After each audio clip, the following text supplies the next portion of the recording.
For accepting this interview with Simaya Azadi. Recently, two political prisoners, PMI supporters, Behruz Ehsani and Mehdi Hassani, were executed.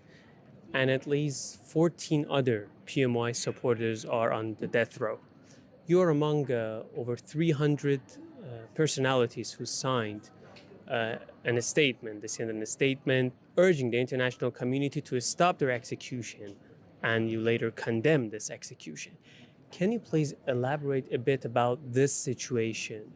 Well, what we see in Iran these days is almost massacres in plain sight, using this judicial system, 5-minute trials behind closed doors, false evidence, charges like enemy of God, or terms that don't mean anything in terms of people's actual conduct or criminal conduct, resulting in executions. The UN rapporteur said we may see the largest number this year since the horrendous 30,000 executions that occurred back in 1988. And clearly this regime is using the threat of death through these processes to intimidate and to try to silence the opposition. They're not going after even their foreign enemies. They're going after the domestic opposition, the people that would be elected if Iran was a democracy. And it's absolutely essential that the international community speak strongly, but go beyond words to effective action to show that there will be accountability for these crimes, and that the prospect of justice for the survivors of these victims won't be swept under the carpet, but that also there can really be the expectation that those that are responsible for these mass murders are held to account. Another thing, you just mentioned the 1988 massacre. One of the things that we had, I think, was the landmark report by Professor Javed Rahman about this massacre, and he specifically underlined that these crimes against the PMI supporters back in the 1980s amount to crimes against humanity and also genocide.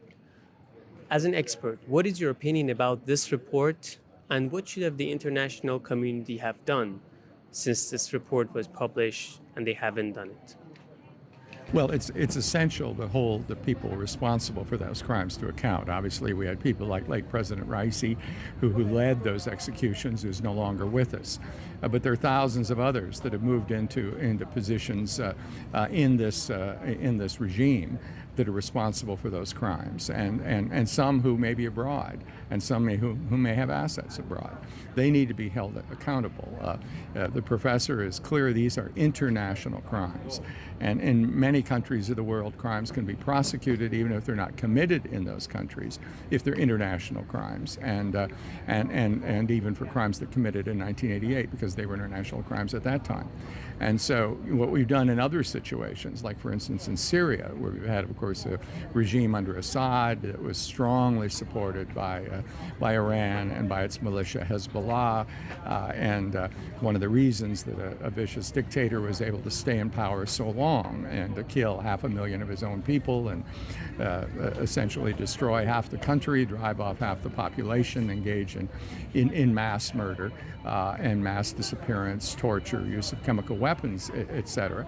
Even while that regime lasted, and of course we know it fell thanks to the Syrian people themselves last December, we were able to hold some of his torturers to account in courtrooms in Germany, in France, in Scandinavia, and other cases are pending around the world, even one against Assad himself. Obviously now we have a chance for justice in Syria, by the Syrian people, and I strongly support that. But you can begin cases like that, and you can prosecute them. And it's very important that countries be prepared to assist each other, and also to resist the kind of pressure, for instance, that Sweden faced when it was forced to give up one of those executioners that it convicted. So that's the kind of resolution that it takes if we're going to achieve justice in this situation, and send a clear message to the leaders of Iran if they were going to do these kinds of crimes again. And we have the FARS agency, for the Revolutionary Guard, saying that this is a time again for these same kinds of mass executions. We need to clearly send a message that anyone that commits or participates in that kind of crime will not have a day of rest in this life. So another thing is that right now, just mentioned to it, we have been seeing that the regime has ramped up suppression since the end of the conflict, the 12-day war that we had in Iran. How do you perceive that, and can you elaborate on that? Because you wrote about this, uh, the regime's recent rampant executions. Well, clearly the regime is using its own weakness, not to go after its external enemies, but to rather turn its attention on people that don't support its enemies, who support Iran and support a free Iran. But those are the people that it's vulnerable to. Iran, I think, has nothing. I mean, the possibility that there could be external intervention would be a disaster for Iran. It's the people of Iran that needs to make the change. And indeed, as we've seen in the demonstrations in 2019 and in 2022, and we see in the failure of this government even to be able to run the electricity and provide the necessities to its population, there's enormous opposition to it, and that's what the regime fears. So it will use the foreign enemies as an excuse to go after people that have nothing to do with the foreign enemies that support Iran and want democracy in Iran. That change is always possible, and it's happened in various countries, and it seems like regimes are forever until they're not forever, and indeed until they fall. And I could go through the dozens of cases like that. But when finally, even within the rot within the regime becomes recognized, even by some of the people that are propping it up, and realizing that this isn't a government that's serving the people of the country. And so that's the only time that you have real regime change that's permanent and serves the interests of people is when they do it themselves. External intervention, as we've seen in other situations, has enormous negative consequences, and often allows very bad regimes to wrap themselves in the flag and say they're fighting for the country and for the motherland, when in fact they're fighting for themselves. So we need to do everything we can to assist the people inside with efforts at justice and documentation, and by isolation, and by making this regime a pariah, so that it can't get out of the box that it's in. And sadly, I think what often happens in the Iranian context, it's happened before. There may be a moderate or so-called moderate player we know in Iran. I think it's always the supreme theocratic leader, who controls everything. The pressure should not be let up. Justice should not be traded away, and there should be an insistence on change in Iran. Otherwise, it's going to continue to be an international pariah, and those who are implicated in its crimes and those that are complicit in its crimes will be held to account. Well, I'm very attracted by the 10 Points Plan. I mean, it's a democratic platform. By that I mean one that represents the people.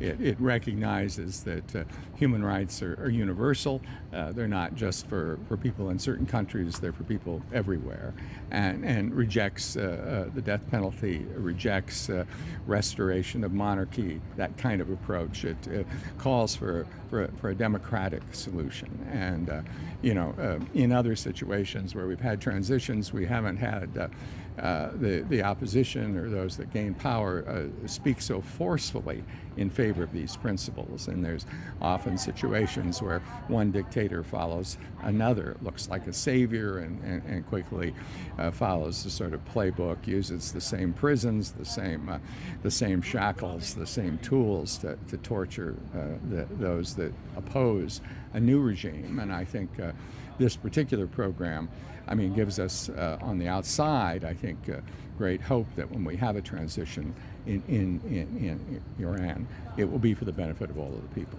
My message to those that are carrying on the fight within the country, that they should keep up their courage. We're all united, I think, in our country on the need for democratic change, and on our support for the efforts to create that change. And I want to say that in terms of our own commitment, this is not a sometime thing. This isn't just for a conference or a release or an open letter. This is a continued thing. Certainly, as long as I live, this will be a priority of mine to make sure that justice is achieved for the people of Iran. Thank you very much. Okay.